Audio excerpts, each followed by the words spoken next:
Welcome to Melis Fairy. Today I'm ranking all of the Zelda games I've played. Roll the intro.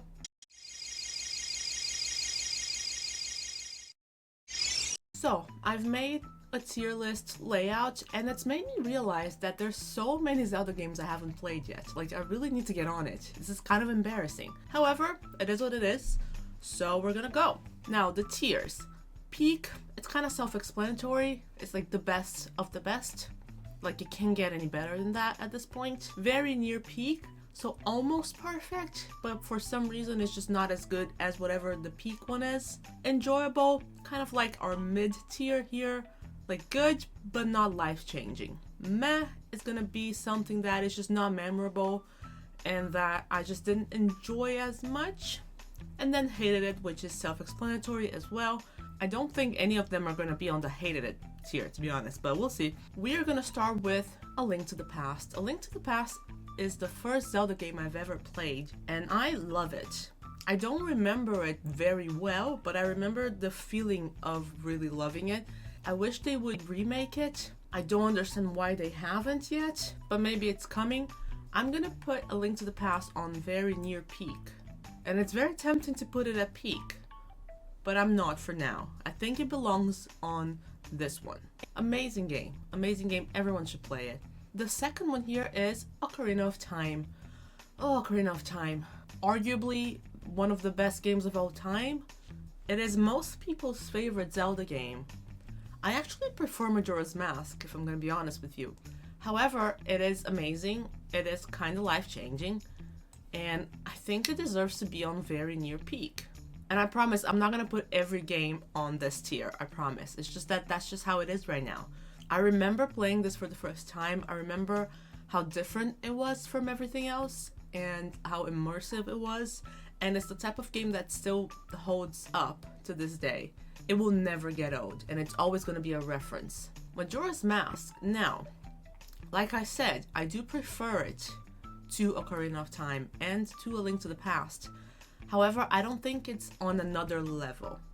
So it is gonna go on very near peak again. And this is gonna change once we get to Wind Waker, so don't worry, it's not all gonna be here. Majora's Mask is a game that traumatized me, but not in a horrible way. It traumatized me in a good way. It just kind of stamps you. It makes such an impact. It's unforgettable. It's an unforgettable experience. It's very anxiety-inducing. And I wonder if it has anything to do with like why I'm so anxious now as a person. Probably not. But it probably didn't help. But yeah, just amazing experience. I played it way more than Ocarina of Time. And I don't know how much I would enjoy it now. I haven't replayed it in a very long time. Same with Ocarina of Time, to be honest. Again, I feel like it's just one of those timeless games. And before Breath of the Wild came out, whenever someone asked me, what's your favorite Zelda game, I would always answer Majora's Mask. So, okay, this is when things are gonna get a little controversial. Please don't hate me, okay? Wind Waker. I played the HD version, by the way. Didn't play when it came out. This is a conclusion I came to a little bit after I finished it. I wasn't 100% sure how I felt about it right when I finished it. And I had a general sense during the playthrough that, okay, I'm enjoying this, kinda. But then I realized after giving it some thought, I didn't like it. I did not like Wind Waker. And when I say that, it's not that I hated it. I did not hate it. But I don't think I would ever replay it. And that's a statement to say about a Zelda game. We're gonna get into that a little bit more when I get to Skyward Sword, but yeah, I don't know what it is exactly. Now, it's not the visuals, because I know a lot of people have a problem with how it looks, because it's a little cartoonish. Well, it's very cartoonish, but that's not it at all. I love the style. I love how it looks. Like, that's one of my favorite things about it. I just did not connect to the story whatsoever. I didn't connect to any of the characters. Like, I think the character I connected to the most was maybe, like, the grandma, and you barely see her. I didn't connect to the sister. I liked Zelda in it. I forget what her pirate name is, but she's not very well fleshed out. Like, she has a cool personality when she's in pirate mode. When she swaps or remembers that she's Zelda, most of her personality goes away. And I feel like just the way that Link as the protagonist connects to the other characters is just very weak to me. And I just didn't feel attached to the plot. And I feel like a story will always outdo gameplay. What I mean by that is that if you're not loving the gameplay but the story is amazing, then the story can save it. But I don't think the opposite is true. I don't think good gameplay can save a weak story. And I don't think Wind Waker has an extremely good gameplay dynamic mechanic either. It's fine, but it is a little clunky. Like, the combat is a little clunky. The open world feels a little empty, and not in like a moody, setting up the atmosphere way, like Breath of the Wild, for example. It's just empty for the sake of it.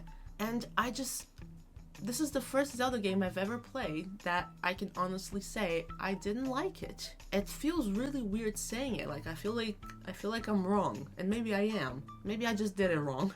It's still better than a lot of non-Zelda games I've played, but in comparison to these others here, it's gonna go on meh. And I'm really sorry.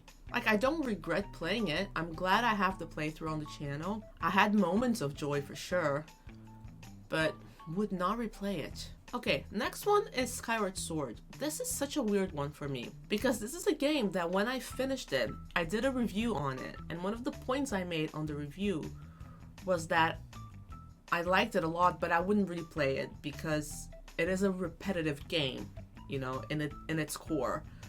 Because you do a lot of the same areas over and over again, you kill the same bosses over and over again. So my conclusion on that review was, cool game, wouldn't replay it.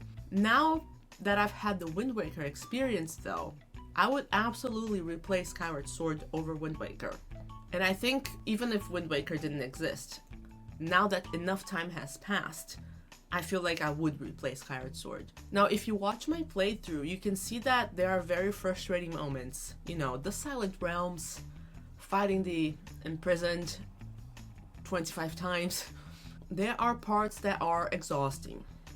However, I find it that because I played it with the Pro Controller, I actually found the combat very fluid and easy, which I don't think would have happened had I used the motion controls. And the story is arguably one of the best of any Zelda game. The Skyward Sword story is incredible. Incredible. The characters are amazing, you feel connected to everyone. I wasn't even doing side quests because when I do a playthrough for the channel, I usually try to focus on the main quests, unless it's Breath of the Wild or Tears of the Kingdom. So I just did the story pretty much like straight through, and I still felt super attached to everyone I interacted with. It just has such good characters. It's insane how much I've changed my mind about it. I think I gave it a 6.5 on my review, and it should have been higher. I think it's at a 7.5. It's a very good game. Now, is it very near peak? No. It is not a Majora's Mask, it is not an Ocarina of Time, it is not a Link to the Past. But it is enjoyable and replayable. This is gonna make people mad, isn't it? Oh well. Okay, next one is Breath of the Wild. Now, if you've known me for a while now, for any amount of time, if you know me at all, you know that Breath of the Wild is my favorite game of all time. This is peak. This is absolute peak. This game has completely changed my life. It actually made me enjoy open world games, which I didn't before. It is the most immersive, amazing, epic experience that I've ever had playing a video game. I think the only thing that compares to it as far as the emotions I felt going through it is possibly Outer Wilds. I have a playthrough of Outer Wilds here on the channel. It's a very cool game and it really changes you emotionally, and that's the closest thing to the Breath of the Wild feeling that I've had. But Breath of the Wild is still ways above it in my heart, basically. But yeah, it's peak. I don't see how anything is ever gonna beat it. I hope something beats it. I hope they release like the most amazing Zelda game of all time soon, and it's even better than Breath of the Wild, but I doubt it. Next is Tears of the Kingdom. Tears of the Kingdom is a weird one because I made a video about this as well. I have lots of videos reviewing games, but the gist of my review, it wasn't even a Tears of the Kingdom review, it was a video comparing Breath of the Wild with Tears of the Kingdom. And the conclusion was, Tears of the Kingdom is objectively, in every way, a better game than Breath of the Wild. However, Breath of the Wild is still better. And I know that doesn't really make sense, or maybe I should rephrase it as, Tears of the Kingdom is objectively better than Breath of the Wild, but I still prefer Breath of the Wild. It's a more impactful game, and even though technically Tears of the Kingdom is better, it's not as good. So I'm gonna put Tears of the Kingdom on the very near peak tier. I feel like it belongs there. I really do. Next one is Echoes of Wisdom. Echoes of Wisdom, I remember playing it for the first time and thinking to myself, I've never had this much fun playing a game ever. Like, just the sheer joy of the things you could do. It was just so silly in the most amazing way. I really enjoyed this game. I don't think it's near peak, but I'm gonna put it on the enjoyable tier because that's what it was. It's not something that I think about going back to or doing like 100%, but I would absolutely replay it, and it's gorgeous, it's fun, and it's not that serious, which I like. Next one is Link's Awakening, the remake. I didn't play the original, so I don't have that comparison in my head, but I loved it. Very much like Echoes of Wisdom, not just because of the style, but because of the feeling. It is a little bit more serious than Echoes of Wisdom in my mind, because the story has like an underlying sadness to it once you start figuring out what's happening.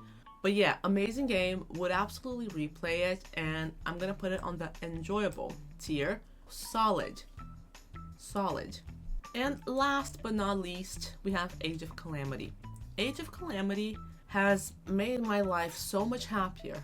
I just released a review of it, so you should check that out. I gave it a 9 out of 10, and I stand by it.